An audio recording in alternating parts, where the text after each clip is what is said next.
ಇನ್ನು ಐಪಿಎಸ್ ರೂಪ ಹಾಗೂ ಐಎಎಸ್ ರೋಹಿಣಿ ಸಿಂಧೂರಿ ಮಧ್ಯೆ ಜಟಾಪಟಿ ಮುಂದುವರೆದಿದೆ. ಇವತ್ತು ಸುಪ್ರೀಂ ಕೋರ್ಟ್ನಲ್ಲಿ ರೋಹಿಣಿ ಸಿಂಧೂರಿ ಸಲ್ಲಿಸಿದಂತಹ ಅರ್ಜಿ ವಿಚಾರಣೆಯನ್ನ ನಡೆಸಲಾಯಿತು.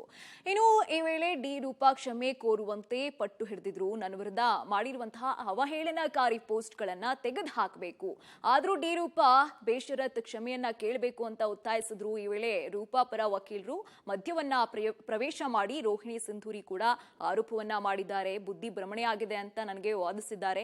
ಇವರ ಮಧ್ಯೆ ವಾದ ವಿವಾದ ನಡೀತಾನೆ ಇತ್ತು. ಇನ್ನು ಮಧ್ಯ ಪ್ರವೇಶ ಮಾಡಿದಂತಹ ನ್ಯಾಯಮೂರ್ತಿ ಎಎಸ್ ಓಕಾ, ನೀವು ಒಂದು ನಿರ್ಧಾರಕ್ಕೆ ಬರಬೇಕು, 1 ತಿಂಗಳ ಸಮಯವನ್ನ ಕೊಡ್ತೀನಿ, ಸೋಷಿಯಲ್ ಮೀಡಿಯಾದಲ್ಲಿ ಎಲ್ಲಾ ಪೋಸ್ಟ್ ಅನ್ನ ಡಿಲೀಟ್ ಮಾಡಬೇಕು, ನಿಮ್ಗೆ ಒಳ್ಳೆ ಭವಿಷ್ಯ ಇದೆ, ಉಜ್ವಲ ಭವಿಷ್ಯದ ಕಾರಣದಿಂದ ಪ್ರಕರಣ ಇತ್ಯರ್ಥಕ್ಕೆ ಯೋಚಿಸಿ, ಆದ್ರೆ ಭಾವನೆಗಳು ಅಧಿಕ ಆದ್ರೆ ನಾವು ಒತ್ತಾಯ ಮಾಡೋದಿಕ್ಕಾಗೋದಿಲ್ಲ ಅಂತ ಅಧಿಕಾರಿಗಳಿಗೆ ಬುದ್ಧಿ ಮಾತನ್ನ ಹೇಳಿದ್ರು. ಇನ್ನು ಪ್ರಕರಣ ಸಂಬಂಧ ಮುಂದಿನ ವಿಚಾರಣೆ ಫೆಬ್ರವರಿ 16ಕ್ಕೆ ಮುಂದೂಡಲಾಯಿತು.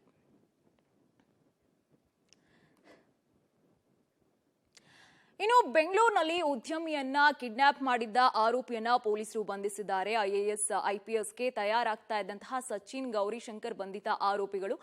ಇನ್ನು ಬಿಬಿಎಸ್ ಸೀಟ್ ಕೊಡಿಸದಿದ್ದಕ್ಕೆ ಹಣ ಕೊಡದ ಕಾರಣ ಉದ್ಯಮಿಯನ್ನ ಕಿಡ್ನಾಪ್ ಮಾಡಿ ಹಣವನ್ನ ವಸೂಲಿ ಮಾಡಿದ್ರು. ಇನ್ನು ರಾಜಾಜಿನಗರದಲ್ಲಿ ಜನವರಿ 5ನೇ ತಾರೀಕು ಈ ಘಟನೆ ನಡೆದಿತ್ತು. ಸೆಂಟ್ ಜೋಸೆಫ್ ಕಾಲೇಜಿನ ಬಿಬಿಎಸ್ ಸೀಟ್ಗೆ ಉದ್ಯಮಿ ಓಡಾಡ್ತಾ ಇದ್ರು. ಈ ವೇಳೆ ಸಚಿನ್ ನನ್ನ ಸಂಪರ್ಕ ಮಾಡ್ತಾರೆ, ಆದ್ರೆ ಮೆರಿಟ್ ಮೂಲಕ ಉದ್ಯಮಿ ಯಾರಿರ್ತಾರೆ ಅವ್ರಿಗೆ ಸೀಟ್ ಸಿಕ್ಕಿರುತ್ತೆ, ಸೀಟ್ ನನ್ನಿಂದಾನೇ ಸಿಕ್ಕಿದೆ ಅಂತ ಹಣಕ್ಕೆ ಸಚಿನ್ ಡಿಮ್ಯಾಂಡ್ ಕೂಡ ಮಾಡಿದ್ರಂತೆ. ಆದ್ರೆ ಉದ್ಯಮಿ ಚೇತನ್ ಹಣ ಕೊಡದೇ ಇರೋದಿಕ್ಕೆ ಸ್ನೇಹಿತರ ಜೊತೆ ಸೇರಿ ಆಟೋದಲ್ಲಿ ಕಿಡ್ನಾಪ್ ಅನ್ನ ಮಾಡಿದ್ರು ಅಂತ ಹೇಳಲಾಗ್ತಾ ಇದೆ. ಇನ್ನು ಬಳಿಕ ಆತನ ಹೆಂಡತಿ ಬಳಿ 7 ಲಕ್ಷ ಹಣವನ್ನ ಪಡ್ಕೊಂಡು ಚೇತನ್ ಅವರನ್ನ ಬಿಟ್ಟು ಕಳುಹಿಸಿದ್ದಾರೆ ಎಂಬ ಮಾಹಿತಿ ಸದ್ಯಕ್ಕೆ ಲಭ್ಯವಾಗ್ತಾ ಇದೆ.